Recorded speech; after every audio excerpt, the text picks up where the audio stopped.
Les phases les plus dangereuses au kitesurf, ce sont le décollage et l'atterrissage. Et bien aujourd'hui, on va revoir ensemble le décollage parce que je peux vous dire que quand je suis sur le spot, c'est la soupe à la grimace. Let's go!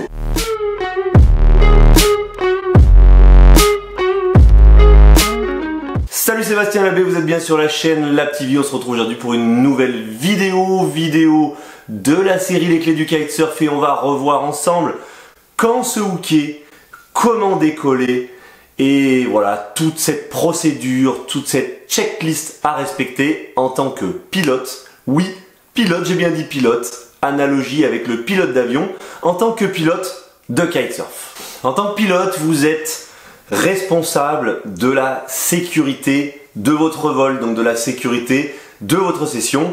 Et quand je dis de la sécurité de votre session, ça inclut la vôtre, mais aussi celle des autres usagers du spot, qu'ils soient kitesurfeurs ou non. On va commencer par la préparation du kite. On l'a déjà vu ensemble dans des tutos sur la chaîne, comment préparer mon kite, comment installer mon aile, comment régler mon kite, etc.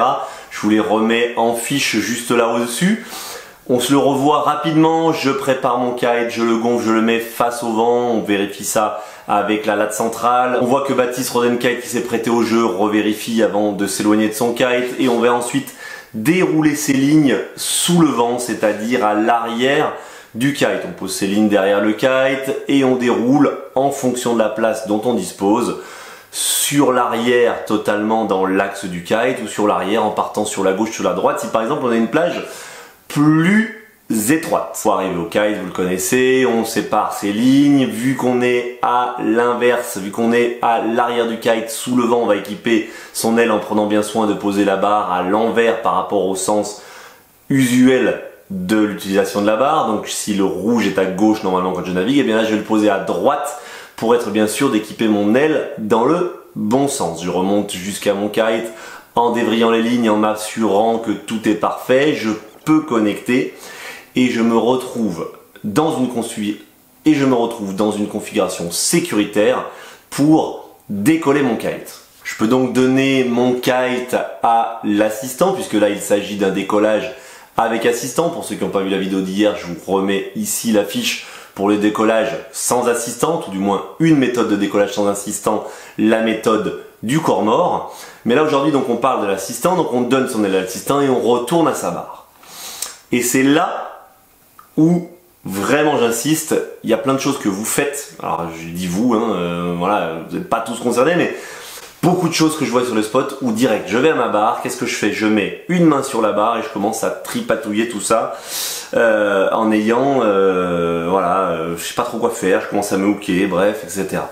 Alors là, déjà, à ce moment-là, j'insiste et j'attire votre attention sur le fait que si vous avez équipé par l'arrière, et si je vous ai fait équiper par l'arrière, c'est parce que si justement vous mettez à bidouiller votre kite, que vous hookez, que vous faites une erreur en gros, mais aussi que, je sais pas, si quelqu'un passe et s'en mêle dans vos lignes, si un chien court sur la plage, s'en mêle dans vos lignes, crée de la tension sur les lignes, et bien en ayant équipé par l'arrière, vous avez gagné du temps, vous avez acheté du temps de sécurité. Pourquoi? Parce que même si l'aile décolle, qu'est-ce qu'elle va faire? Elle va d'abord, avant de prendre de la puissance, elle va d'abord glisser tout le long de la fenêtre jusqu'à arriver au bord de fenêtre, puis décoller, voire même si elle n'arrive pas à trouver le bord de fenêtre, tourner autour de vous pour aller chercher la pleine fenêtre et décoller pleine fenêtre. Cela dit, vous avez bien équipé votre kite par l'arrière, mais on va quand même pas tenter le diable. Et pourquoi se hooker maintenant?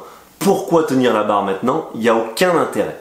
Donc ce qu'on va faire, c'est qu'on va en profiter tout de suite pour vérifier qu'il n'y ait pas de problème au niveau de sa barre, qu'il n'y ait pas eu un avant qui soit passé, ou voire même la ligne de sécurité qui soit passée par-dessus le bord choqué. Je l'ai déjà vu une fois sur un spot et ça fait des décollages très très dangereux. Donc on vérifie bien que tout est propre, tout est clean. Donc là, qu'est-ce qu'on va faire? On a notre largueur qui marche, tout va bien. On va simplement connecter notre leash pour ne pas perdre notre matériel, ne pas faucher plein de monde sur la plage.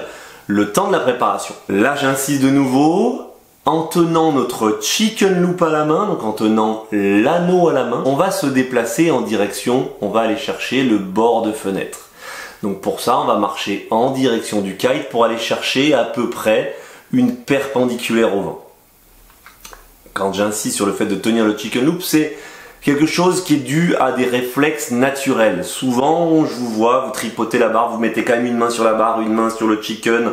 Il y en a qui mettent les deux mains sur la barre et qui se baladent avec les deux mains sur la barre. C'est humain, c'est de l'ordre du réflexe. Si vous tenez un anneau et qu'il arrive un problème, par exemple si vous avez juste passé deux doigts dans l'anneau et que vous tenez votre anneau comme ça, le cerveau, votre cerveau va donner l'ordre à vos doigts de lâcher et va laisser partir le kite. Si par contre, ça c'est quelque chose qui doit nous venir de l'époque où on était encore des singes, eh bien vous avez la barre en main, c'est comme si vous aviez une branche en main et vous allez vouloir survivre, même si sur ce coup-là vous n'allez pas trop survivre, vous allez plutôt faire un vol plané, mais vous allez vouloir vous agripper à la branche. Voilà, votre ancêtre le singe va vous rappeler, accroche-toi à la branche, et vous ne lâcherez pas la barre en cas de pépin. Donc cette branche, cette barre, on la laisse tranquille et on se tient à l'anneau seulement pour que notre cerveau libère tout ça en cas de pépin. On approche du bord de fenêtre, mais comment trouver le bord de fenêtre? Encore une fois, j'y suis pas. Eh bien, quand vous tenez la barre en main, c'est souvent difficile de trouver le bord de fenêtre parce que je vous vois là, vous bougez la barre, on monte, on descend, j'arrive pas à trouver. Quand vous tenez au chicken loop, c'est comme si vous teniez en fait votre aile par les avants, donc par les lignes de puissance.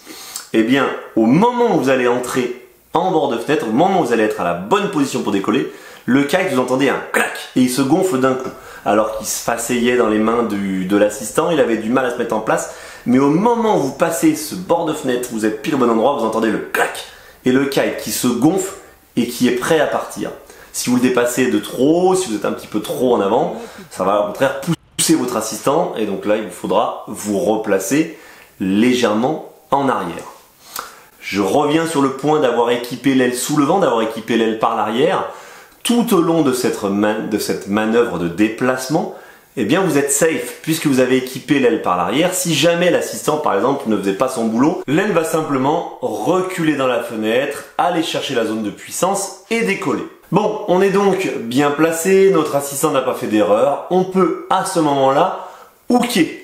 Mais, encore une fois, rien n'est obligatoire pour décoller son aile en sécurité.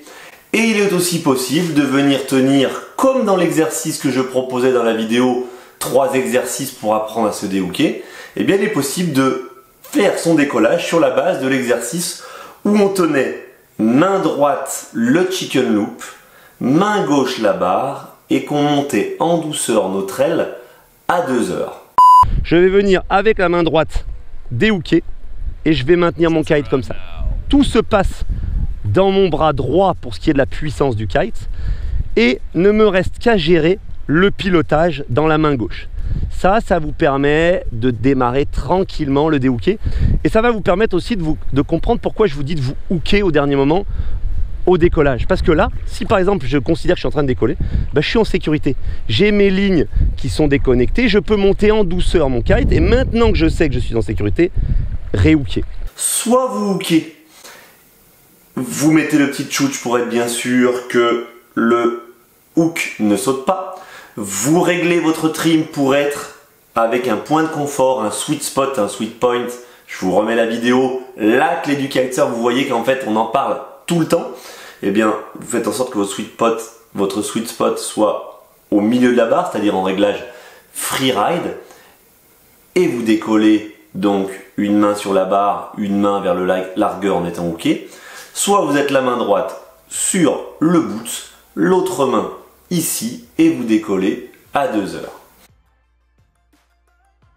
Pourquoi est-ce que je parle de 2 heures et que je ne parle pas de midi, de zénith? Parce que je vais proscrire, moi, systématiquement, je demande à mes élèves de ne pas monter l'aile au zénith tant qu'ils ne sont pas allés à l'eau, qu'ils ne sont pas en sécurité. Donc je demande de faire systématiquement un décollage qu'on pourrait appeler partiel, c'est-à-dire je monte mon aile ou à 2 heures ou à 10 heures, fonction du côté de la fenêtre dans lequel je me trouve, et j'avance très vite sur l'eau, je vais me mettre en sécurité, je vais dans l'eau, et une fois en sécurité dans l'eau, je passe au zénith. J'ai préalablement, pour encore simplifier la situation, déposé ma planche au bord de l'eau avant de démarrer, histoire de ne pas avoir à manipuler une planche et une barre en même temps. Parce que vous êtes trop nombreux, je vous vois trop nombreux sur les spots à essayer de décoller là avec une main qui s'occupe de la planche. Non, laissez votre planche au bord, concentrez-vous sur votre décollage. Rappelez-vous ce que j'ai dit dans la première phrase de cette vidéo. Les dangers en kite, c'est quand même essentiellement au décollage et à l'atterrissage. Donc pourquoi se rajouter des contraintes alors qu'on peut tout simplifier? Voilà, écoutez mes glissous, c'est la fin de cette vidéo. Donc rappelez-vous, pensez, hookez-vous au dernier moment, voire ne vous hookez pas. Et puis bah écoutez, normalement on devrait être beaucoup plus safe sur les spots. Ça devrait mieux se passer, il devrait y avoir moins d'accidents, moins de petites blagues en début de session.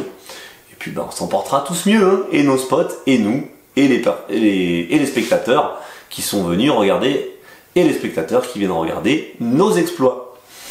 Voilà, et bien écoutez, continuez à me bombarder tout ça de pouces bleus, de commentaires, de likes, etc. On partage ces expériences, là surtout cette vidéo, j'aimerais savoir quelles sont vos expériences, quelles méthodes vous utilisez, quels problèmes vous avez pu rencontrer, quels accidents vous avez pu voir par rapport à ce décollage. Mes glissous, Life is a Beach, alors on se prend pas la tête et on en profite, à très bientôt.